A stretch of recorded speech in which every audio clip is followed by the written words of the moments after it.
Lock in all sports, all plays, all 5% best bets from now until Super Bowl 57 on February 12th, 2023 from your favorite WagerTalk handicapper for only $1,199 versus a regular price of $1,999 for one total savings of $800.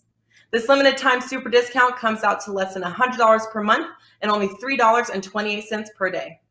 As an added bonus, your all access starts immediately, so the sooner you buy before Super Bowl 56, the more additional days you will get for free. Just go to WagerTalk.com, choose your favorite handicapper to lock in, and don't forget there is no limit to the amount of handicappers you can redeem our Super Bowl to Super Bowl offer on.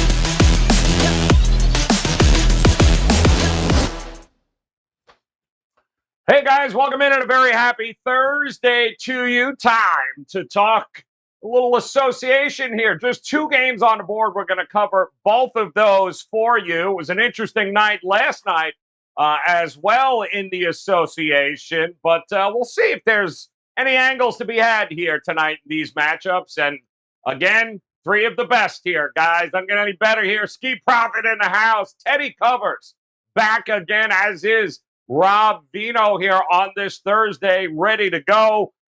Ski, talk to us here, my man. You just been rattling off, man. Cha-ching. It's raining everywhere with you in these plays. So talk to us, man. You got anything in store for us tonight at Wager Talk?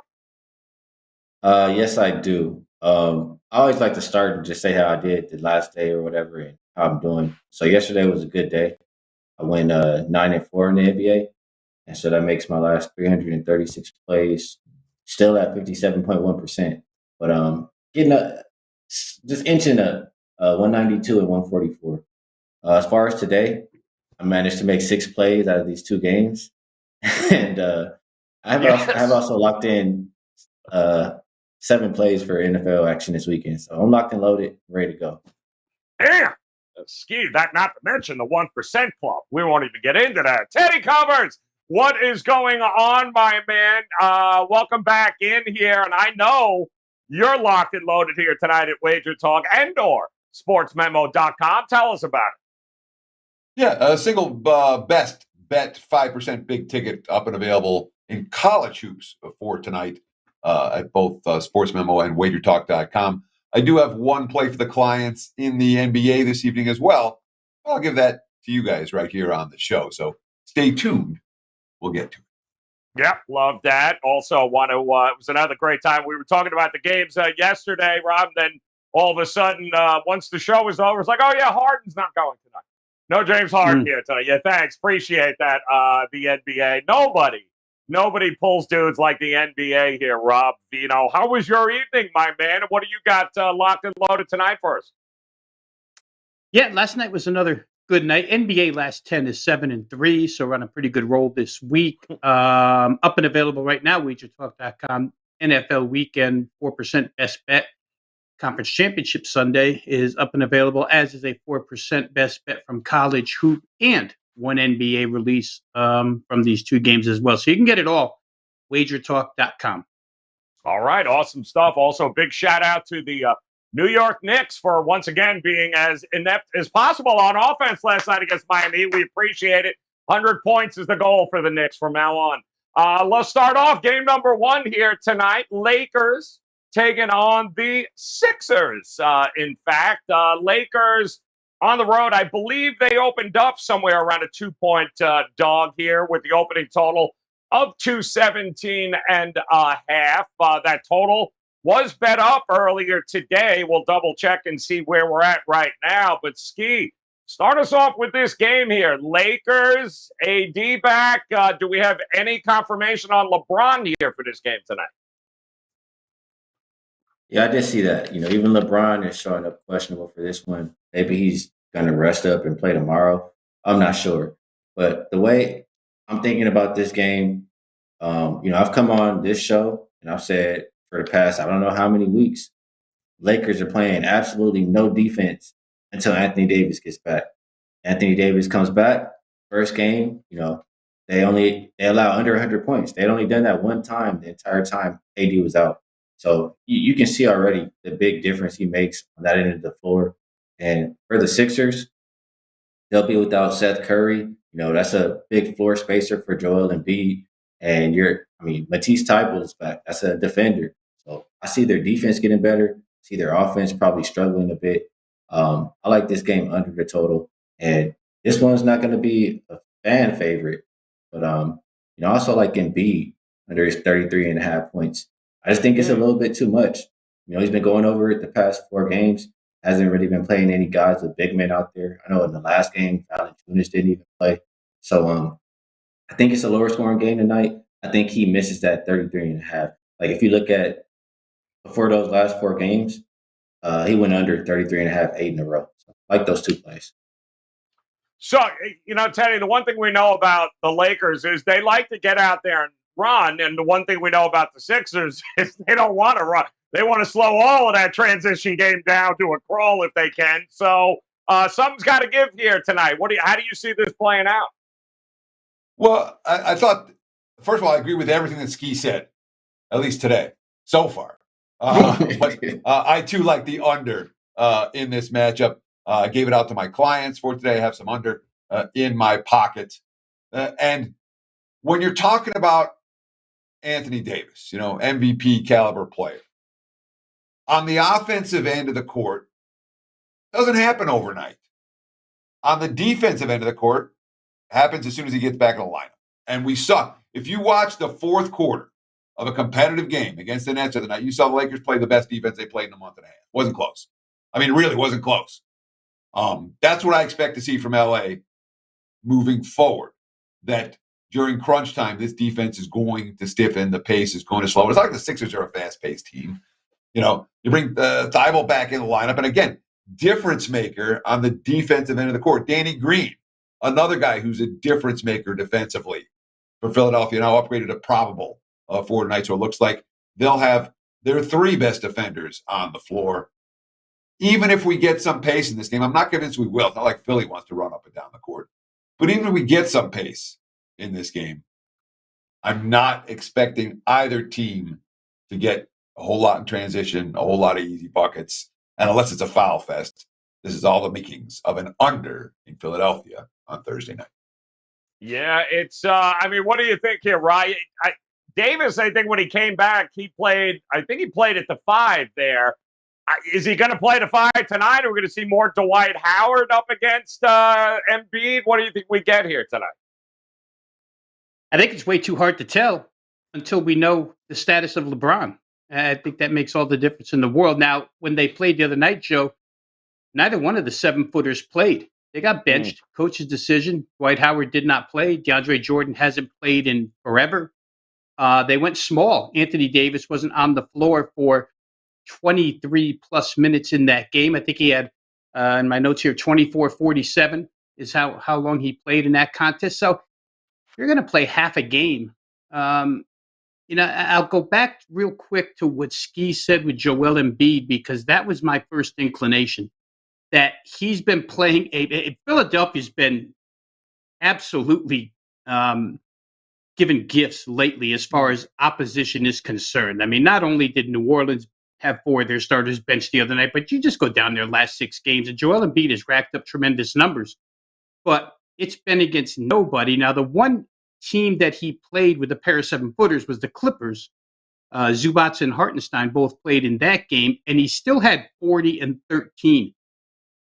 The time when Anthony Davis is not on the floor, because Joel Embiid's going to play more than 24 minutes and 47 seconds, he could totally exploit the Lakers here. That's what scares me a little bit about playing his prop under. Right now, as far as the game is concerned, again, I'm going to line up with everything both the guys ahead of me said. Defensively, LA allowed only 42% field goal shooting in that first game back for Anthony Davis, and they hadn't done that all month. Every game they allowed better than 42%. In fact, many of them much better than 42%. So they're a better defensive team. The turnover problems with Russell Westbrook could, be a little bit scary. Tyrese Maxey's a very, very good defensive point guard. So we'll see, but I can't argue anybody off of under. I'm more hesitant because I don't know if LeBron's going or not. Generally speaking, he shows up in the injury report every single day as probable. Today he shows up as questionable, so maybe a little bit of concern there. And the fact that the line pushed up, probably off the early news. I don't know if anybody still knows something, but Denver was favored last night too. Somebody knew something there. Yeah, listen, it's going to be all Embiid here tonight because we certainly know Tobias Harris. It's about as inconsistent as he gets. So somebody going to have to put up a lot of points, keep this game close. It should be a fun one, though, guys. Lakers, 76ers.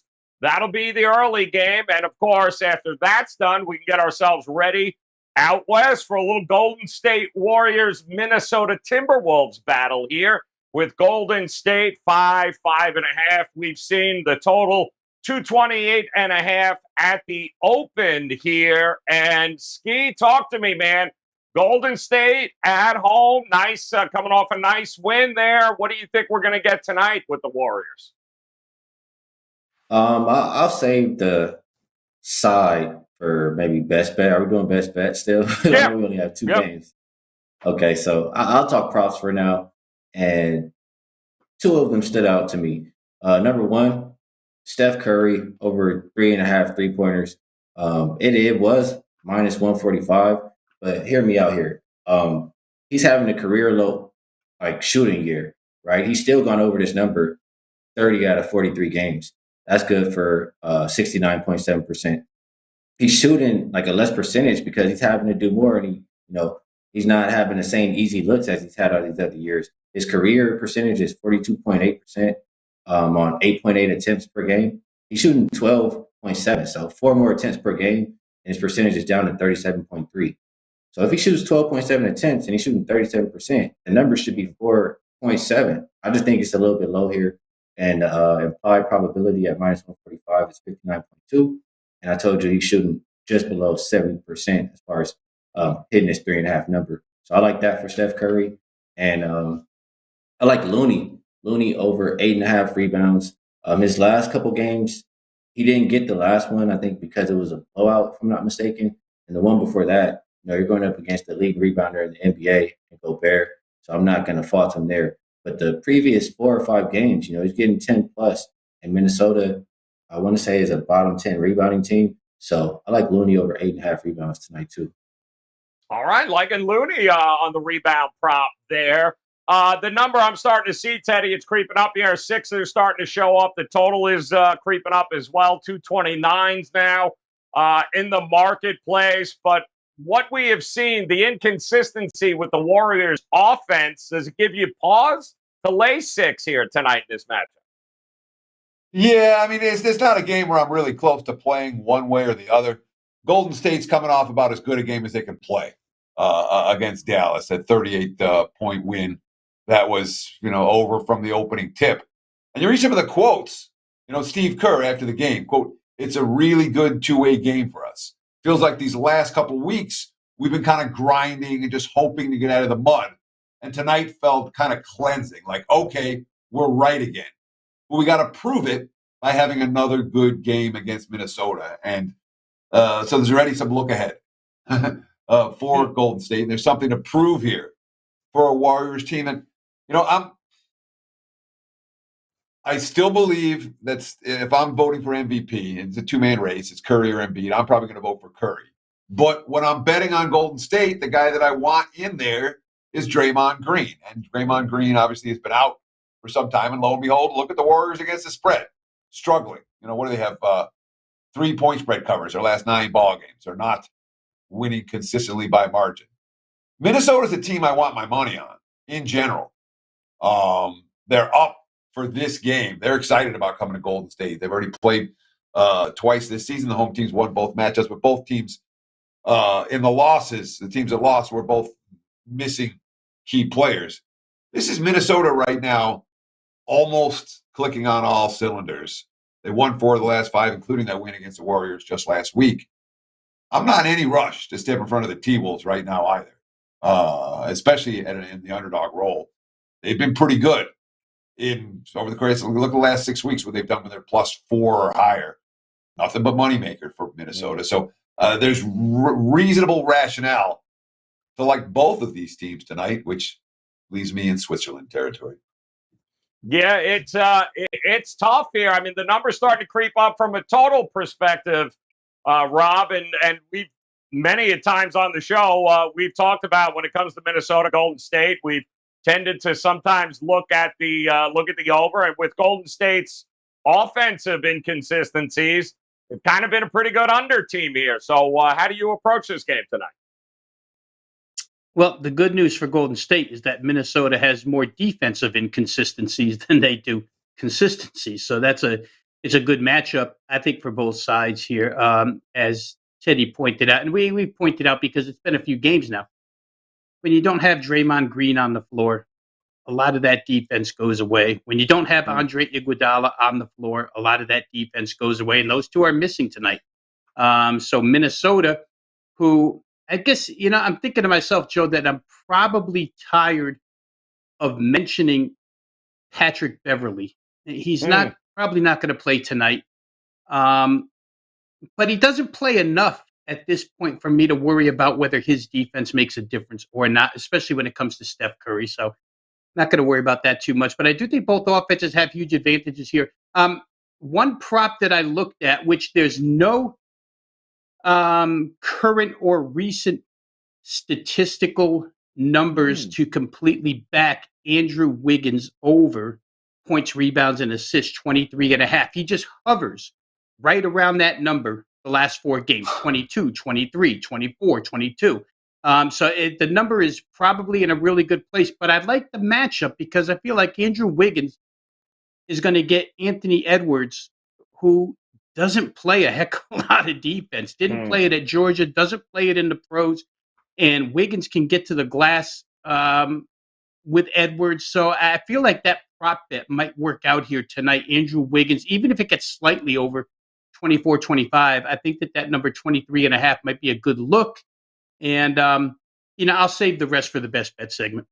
All right, good stuff there, guys. A couple of just 2 games here on the board here tonight. But a quick reminder, best bets and the cards are locked and loaded over at WagerTalk.com for ski, as well as Teddy got a big 5% best bet in college hoops tonight. You can grab over at WagerTalk and/or SportsMemo.com. And Rob Vino, of course, his card ready to go here tonight, guys. Visit WagerTalk.com and ski. Kick us off here, my man. Best bet time. Only 2 games. Couple of different ways to approach these games. Give us one of your best bets here tonight. Okay. I knew I'd get my shot to, go after Teddy a little bit here. Yes! So I'll tell you why this is the game to bet and why you do not want Minnesota. Minnesota, when they play on the road versus competition being 60% when teams are better, they're 1-7 straight up, losing by 10 points per game. And why you're going to want Golden State here, they did just lose to this team not that long ago by 20 points. It's a revenge spot. And that's why Golden State wanted to beat Dallas that bad in that last game, because Dallas had whipped on them 3 games in a row. You want to play the Warriors at the house. They've only lost 4 games. They're 66.6% against the spread there. Doesn't matter if Draymond is there. I agree. He makes a big difference. But they're 23-5 if you want to take away that 1 year where Steph Curry got hurt whenever they're at home without Draymond. They're 5-1, I think, straight up the last couple. And you know how I do. I do the ski line kind of deal. So implied probability of that is 63.6 at -175. So a little bit on the spread, a little bit on the money line, still a little bit of an edge. Love that. What's the combined number on that, Ski? You laid it, 5.5, and then put it on the money line? Yeah, and it becomes -175 altogether. There you go. All right, good stuff there, guys. Golden State at the house here. How about you, Teddy? Where would you lean here tonight in these 2 games? Well, the question is, do I take my time and give the player? Do I respond to Ski? What did you say, Ski? Minnesota's 1-7. What was the number? Straight up on the road versus competition. Competition being 60% win teams or better. Sure. Yeah, I know they lost by 3 at Phoenix. I get you. I'm just going. going back and looking through. They won at Philly in overtime for what it's worth. But nonetheless, that's not the game I'm going to talk about. What I am going to talk about is the Lakers staying under the total against Philadelphia. And I brought it up earlier. I wrote this game up. It's a client play for my clients this evening. You can read it as a free play write-up over at my page at WagerTalk and or sportsmemo.com. The concept is simple. Lakers just went 20-something points under the total the first game with Anthony Davis back in the lineup. Their defensive numbers were atrocious without him. I think it'll take the markets a little while to catch up to LA's improved defensive efficiency with AD back in the lineup. So right now, we're playing the Lakers games under the total. Oh, going under. Not expecting some scoring here tonight. And taking a little shot at Ski, too. Loved every minute. Got the popcorn ready, Rob Vino. Love it. Talk to us, man. 60 seconds. Where you going here, Rob Vino, tonight? Listen, first of all, we knew that when we came on here, this was only a one-game card for Ski because he's sworn off the Lakers. So he's got to talk about the other game. He can't talk about the Philly Laker game. I'll try and be a bit creative here, Joe, in my 49 seconds. I think the Timberwolves team total of 110.5 is really approachable here. When you go through Golden State's list of opponents, last 7 games, Dallas can't really score. We got a long recent history of Dallas not slowing down and not scoring offensively. Utah missing half their team. Houston can't shoot straight. Indiana missing 3/4 of their team. Detroit can't shoot straight. The Bulls missing half their team. The only team they've played that can play any offense in the last 8 games was the Timberwolves, and they got to 119. Number here sits at 110.5. I think pace is going to be there. Golden State will probably outscore these guys tonight. But I think the T-Wolves to get to 111 is certainly approachable with their offensive weapons. So give me the Timberwolves team total over 110.5. Like that. All right, guys. A couple different ways to be able to approach this. A little, some props there, some sides, a little total, and a little team total here. And to recap, Warriors laying the 6 and the Warriors on the money line right around that -173 for that game there against the Minnesota Timberwolves. Teddy, it's all unders for him when it comes to the Lakers. 76ers under 217. And Rob Vino, Timberwolves team total over 110.5 as that number continues to creep up. Total for the game, I believe 229. And oh, look at that. All right, we got ourselves an NBA angle of the day. All right, courtesy of our good friend John Ryan over at sportsmemo.com. Let's take a look here. He says we want to bet the over after game number 41. Are you counting? All right, good. Second, we want the total between 210 and 219.5. And if both teams are averaging 3-point shooting around 34 to 37%, and both teams have an average rebounding differential +3 to -3, well then, 150 and 80 against the number, Rob Vino, 65% over the last 5 seasons. I have no idea what that means, who we should bet here, because it's not on the damn sheet, so I have no clue. But it's a hell of an angle of the day, courtesy of our good friend John Ryan. Want to thank him very much. And by the way, if I could put that over, the total has got to be between 210 and 219.5, and I read it wrong. Only on Thursdays, Teddy. On Thursdays, when it's between 210 and 219.5. Good God Almighty. Well, John Ryan wants the other side of my play. He likes the over. Over, the exactly. Lakers, yes. As opposed to the under. And well, again, it is Thursday, so I guess he's got a point. There you go, guys. Ski Profit. Teddy, go get Teddy's 5% best bet tonight. College hoops, guys. It's ready. It's locked. It's available. WagerTalk Sports Memo. And, of course, Rob Vino. He's ready to go tonight as well. And don't forget, it's Thursday, so those 3-day, 7-day, and 30-day all-access packages, they are available. It's the best way to go, guys. Never miss a play, including all the 5% best bets like Teddy's tonight. So on behalf of Ski, Teddy, and Rob here, guys, let's make it a profitable Thursday. Come back and join us tomorrow. We'll get you ready for a little NBA action heading into the weekend. It's a loaded card tomorrow. Make sure you come back and join us. Teddy, Ski, Rob, best of luck. Thank you for the popcorn, and come back and join us again tomorrow, guys. We'll see you then. Best of luck with your plays tonight, guys. Lock in all sports, all plays, all 5% best bets from now until Super Bowl 57 on February 12, 2023 from your favorite WagerTalk handicapper for only $1,199 versus a regular price of $1,999 for one total savings of $800. This limited time super discount comes out to less than $100 per month and only $3.28 per day. As an added bonus, your all access starts immediately, so the sooner you buy before Super Bowl 56, the more additional days you will get for free. Just go to WagerTalk.com, choose your favorite handicapper to lock in, and don't forget there is no limit to the amount of handicappers you can redeem our Super Bowl to Super Bowl offer on.